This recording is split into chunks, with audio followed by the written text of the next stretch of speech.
సమరం ప్రగతి ఛానల్ ప్రేక్షకులకు స్వాగతం. ఈరోజు మనం జీవనదుల్లో గరళ జలాలు అనే అంశం గురించి తెలుసుకుందాం. ప్రపంచ మానవాళిలో దాదాపు 18% భారతదేశమే ఆవాసం. కానీ విశ్వవ్యాప్త మంచినీటి వనరుల్లో ఇండియా వాటా కేవలం 4%. ఉన్న కొద్దిపాటి జలనిధిని సైతం సక్రమంగా సంరక్షించుకోలేని దౌర్భాగ్యం జాతి భవితకు ముప్పుగా పరిణమిస్తోంది. 1970లో భారతావనిలో వార్షిక తలసరి నీటి లభ్యత 4782 క్యూబిక్ మీటర్లుగా ఉండేది. జనాభా పెరుగుదల, ఇతర కారణాలతో అది నిరుటికి 1401 క్యూబిక్ మీటర్లకు పడిపోయిందని అంచనా. 2050 నాటికి దేశీయంగా సంవత్సరానికి సగటున ఒక్కొక్కరికి అందుబాటులో ఉండే మంచినీటి పరిమాణం 1191 క్యూబిక్ మీటర్లకు తగ్గిపోవచ్చునని అంటున్నారు. తలసరి నీటి లభ్యత 1700 క్యూబిక్ మీటర్ల కంటే దిగువకు పరిమితమైన దేశంలో జనానికి జల ఒత్తిడి తప్పదన్న హెచ్చరికలను గమనిస్తే ప్రస్తుతం మనం ఎదుర్కొంటున్న ప్రమాద తీవ్రత అవగతమవుతోంది.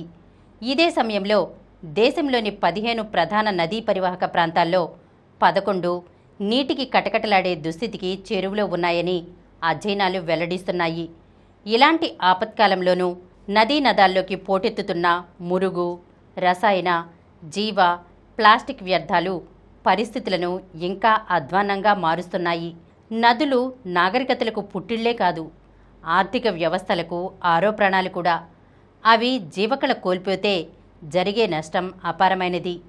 ఆ స్పృహ కొరవడిన భారతదేశంలో అధికారిక నివేదికల ప్రకారమే 271 నదులకు చెందిన 296 ప్రవాహ ప్రాంతాలు కలుషితమయ్యాయి. తెలుగు రాష్ట్రాలకు వరదాయిన్లైన కృష్ణ, గోదావరిలతో పాటు మూసి, మంజీరా, పెన్నా, తుంగభద్ర, గోస్తని, కుందు, చిత్రావతి, స్వర్ణముఖి, నాగావళి వంటివి ఎక్కడికక్కడ వచ్చి కలుస్తున్న గరళ జలాలతో మరణయాతనను అనుభవిస్తున్నాయి.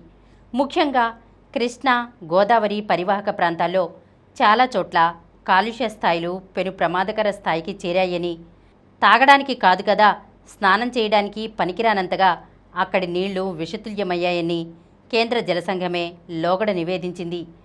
సమీప పట్టణాల మురుగునీటిని నేరుగా ఆయా నదుల్లోకి వదిలిపెడుతుండడం, పారిశ్రామిక వ్యర్థాలను అక్కడే గుమ్మరిస్తుండడం, ఆసుపత్రుల్లో ఉత్పన్నమయ్యే బయోమెడికల్ వేస్ట్ను గుట్టుచప్పుడు కాకుండా తెచ్చి పారబోయడం వంటివి జలవనరుల జవజీవాలను హరిస్తున్నాయి.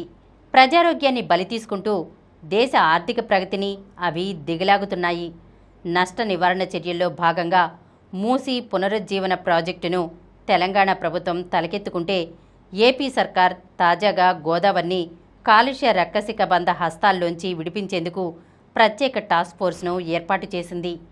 మురికి కూపాలుగా మారిన నదులకు ప్రాణం పోయడంలో ముందున్న దక్షిణ కొరియా, జపాన్, ఐరోపా దేశాల అనుభవాల నుంచి పాఠాలు నేర్వగలిగితే మన నదీమ తల్లులకు నూతన శోభలద్దడం అసాధ్యమేమీ కాదు. ప్రస్తుతం పట్టణాల మురుగునీటిలో సుమారు 28% శుద్ధికి నోచుకుంటోంది. మిగిలినదంతా అలాగే జలవనరుల్లోకి చేరిపోతోంది. ఇలాంటి భ్రష్ట విధానాలకు ముగింపు పలకడంతో పాటు కాలుష్యకారక కర్మాగారాల్లో యంత్రాంగం తరచూ తనిఖీలు నిర్వహిస్తూ నిబంధనలకు నీళ్లొదిలే వాటిని నికార్సుగా గుర్తించాలి. షోకాజ్ నోటీసులతో సరిపెట్టకుండా ఆ పరిశ్రమలను మూసేయించాలి. ప్రాణికోటి మనుగడకు మూలాధారాలైన నదులను పరిరక్షించడం ప్రభుత్వాల ప్రాథమిక కర్తవ్యం మాత్రమే కాదు, ప్రజల బాధ్యత కూడా. నదీ నదాలను చెత్తబుట్టలుగా భావించే పెడధోరణికి అందరూ దూరమైతేనే తరుముకొస్తున్న నీటి సంక్షోభాన్ని కొద్దిగానైనా నిలువరించగలం. ఈరోజు మనం జీవనదుల్లో గరడ జలాలు అనే అంశం గురించి తెలుసుకున్నాం కదా. మరొక అంశంతో మళ్ళీ కలుద్దాం. ఈ కార్యక్రమం మీకు ఎంతో నచ్చింది కదా.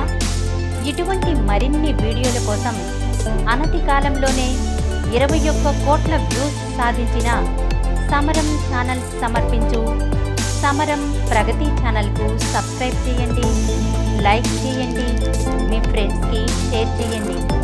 అలాగే ప్రక్కనున్న గంట సింబల్ని ప్రెస్ చేయడం మర్చిపోకండి.